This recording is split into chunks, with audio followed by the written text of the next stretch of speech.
एक जमाने में जब चक्की पांडे का सिक्का चला तो लोग कहते थे कि यह बॉलीवुड का अगला सुपरस्टार है। चक्की पांडे के पिता नहीं चाहते थे कि इनका बेटा एक्टिंग करे, क्योंकि परिवार में किसी ने भी कभी अभिनय नहीं किया था। इसलिए इनके पिता चाहते थे कि बेटा डॉक्टर बने।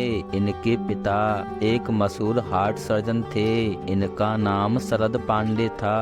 देश में जिन डॉक्टरों ने दिल का पहली बार ऑपरेशन किया, उस लिस्ट में शरद पांडे का नाम भी दर्ज है। चक्की पांडे की मां स्नेहलता पांडे भी एक डॉक्टर थीं। डॉक्टर्स की फैमिली से ताल्लुक रखने के बावजूद चक्की पांडे डॉक्टर क्यों नहीं बने, और कैसे इनकी बॉलीवुड में एंट्री हुई, और कैसे पड़ा इनका नाम चक्की पांडे, इसके पीछे की कहानी काफी दिलचस्प है। तो दोस्तों चलिए जानते हैं आज चक्की पांडे के बारे में। उससे पहले please subscribe my channel ET knowledge. 26 सितंबर 1962 को जब यह पैदा हुए तो घर वालों ने इनका नाम सुरेश पांडे रख दिया।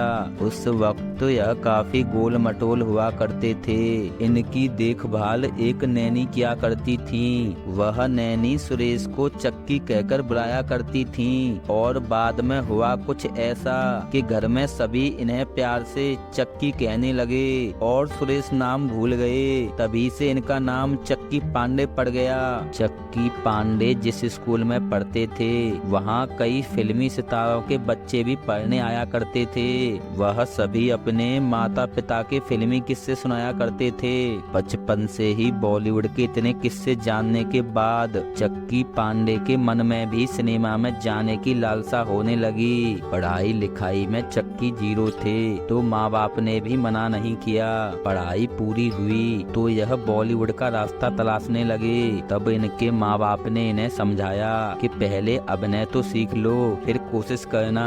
1946 की बात है। 23-24 साल के चक्की पहुँचे तेजी ईरानी के स्कूल में, जहाँ इन्होंने अभिनय का ABCD सीखा और बाद में वहीं नौकरी भी शुरू कर दी। रिपोर्ट्स की माने तो उसी स्कूल में इन्होंने सलमान खान और अक्षय कुमार जैसे सुपरस्टार्स को एक्टिंग और डांस की ट्रेनिंग भी दी थी। इसके बाद चक्की पांडे ने 1987 में आग ही आग फिल्म से बॉलीवुड में डेब्यू किया।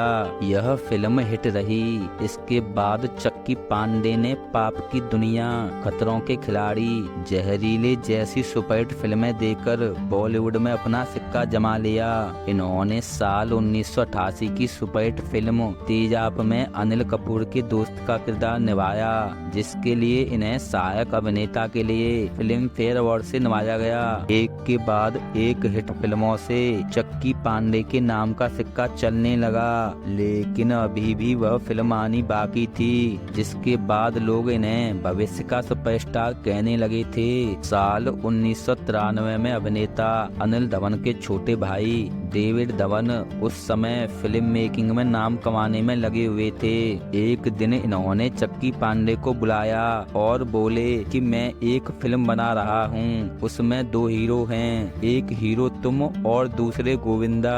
फिल्म का नाम था आँखें। आँखें फिल्म रिलीज के साथ ही सिनेमा घरों पर छा गई और गोविंदा और चक्की पांडे की जोड़ी सुपरहिट हो गई। इसके बाद यह कामयाबी की शिखर पर पहुंच गए थे। मगर फिर ऐसा क्या हुआ कि चक्की पांडे, जिसे भविष्य का सुपरस्टार बताया जा रहा था, वह अचानक गायब हो गया।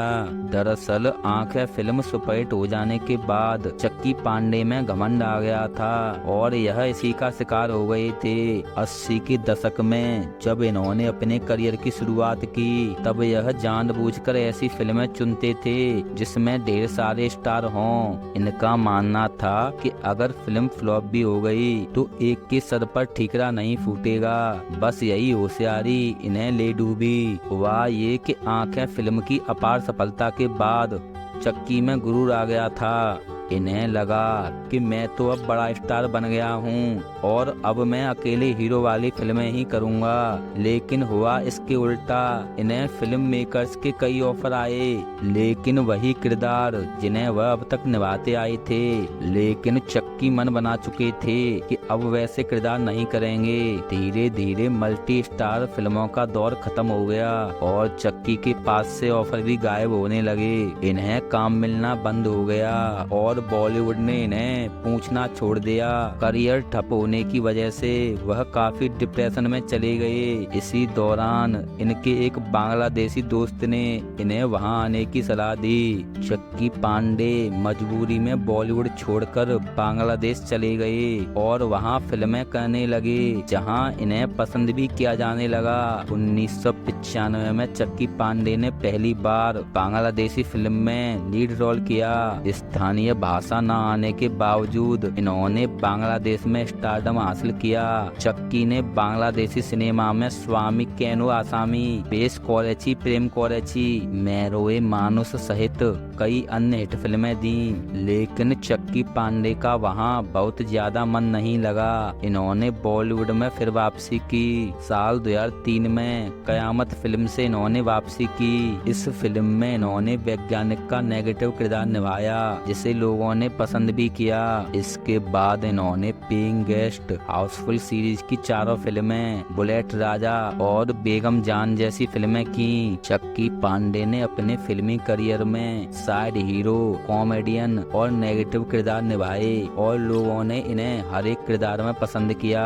तो दोस्तों, चक्की पांडे की यह कहानी आप लोगों को कैसी लगी हमें कमेंट बॉक्स में जरूर बताएं। और आपको यह जानकारी अच्छी लगी हो तो वीडियो को लाइक करें, शेयर करें और चैनल को सब्सक्राइब करना बिल्कुल ना भूलें। Thank you for watching.